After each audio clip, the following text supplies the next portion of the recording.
Verizon has recently announced plans to deploy 100 gigabits per second technology on selected segments of its US backbone network by the end of the second quarter of 2011. The company, according to media reports, is deploying Juniper routers on this network.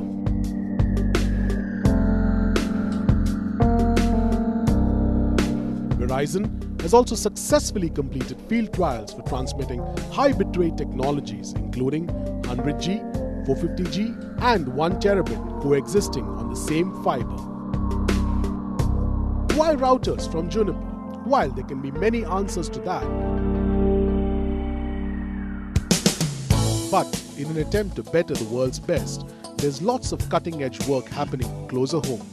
At the Indian Institute of Technology, Bombay, the Gigabit Networking Laboratory and the J.R. Isaac Chair, under the leadership of Ashwin Gumaste, have developed one of the world's fastest routers, which they claim will beat mainstream vendors in all major routing parameters. So what we really have done is we've designed a networking fabric that combines the bottom three layers of the internet stack, the layer 1 physical layer, the layer 2 data layer, and layer 3 the network layer.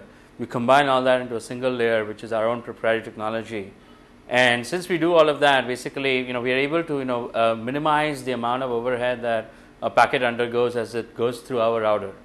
So we have basically achieved performances like, in the higher nanosecond, lower 1 microsecond range.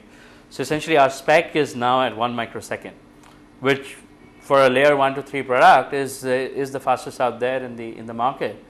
And an order of magnitude faster than any of our competitors. But is it all just about the speed of one router?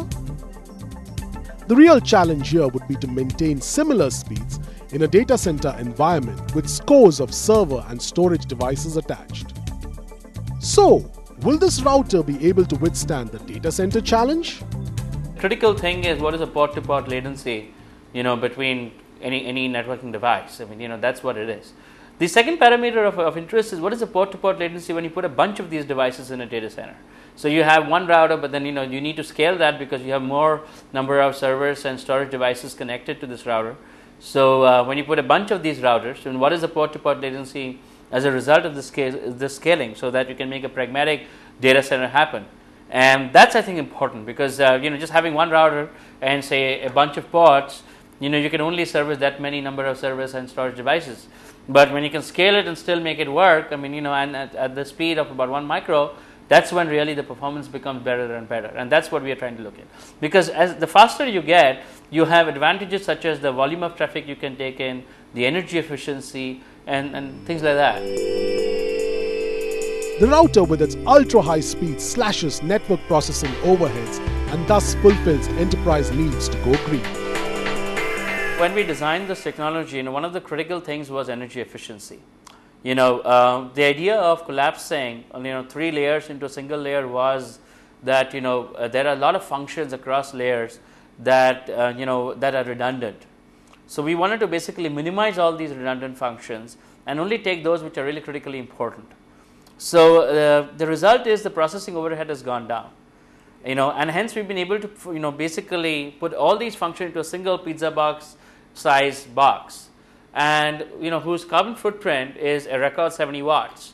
You compare that with our closest competitor with the same routing granularity, and you'll see that the competitor takes about 1.5 kilowatts. After adding up all the advantages of this router, what does this mean to the enterprise space and IT vendors at large? One of the things that we want to do is try to make sure that broadband in India really jumpstarts. So if you look at the situation with broadband, providers today are spending a lot of money in procuring fiber optic international submarine connectivity. So these are fiber optic cables below the sea that connect, say, India to the rest of the world, the rest of the internet really.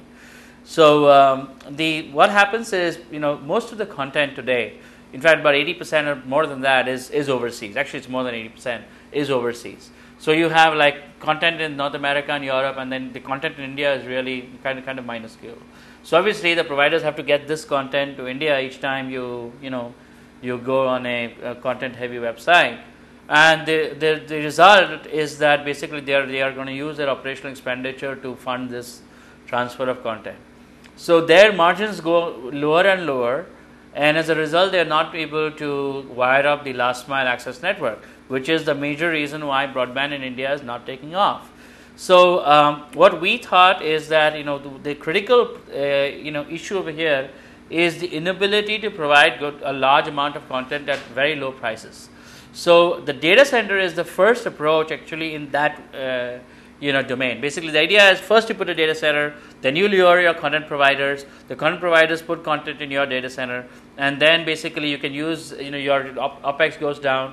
As your OPEX goes down, you can basically redirect your revenues towards the broadband infrastructure. This box is actually designed both for the small data centers as well as the very large data centers. One of the critical things that we took into consideration was that we bring in a lot of the telecom technologies, so that we can actually wire up the data center internally as well as provide connectivity to the outside world as well.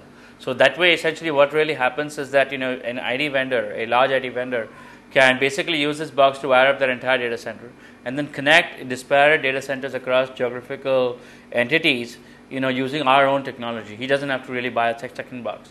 So really we provide a unified platform across all these data centers and create a cloud computing like environment so that you can easily migrate your services across the cloud or facilitate new services and things like that.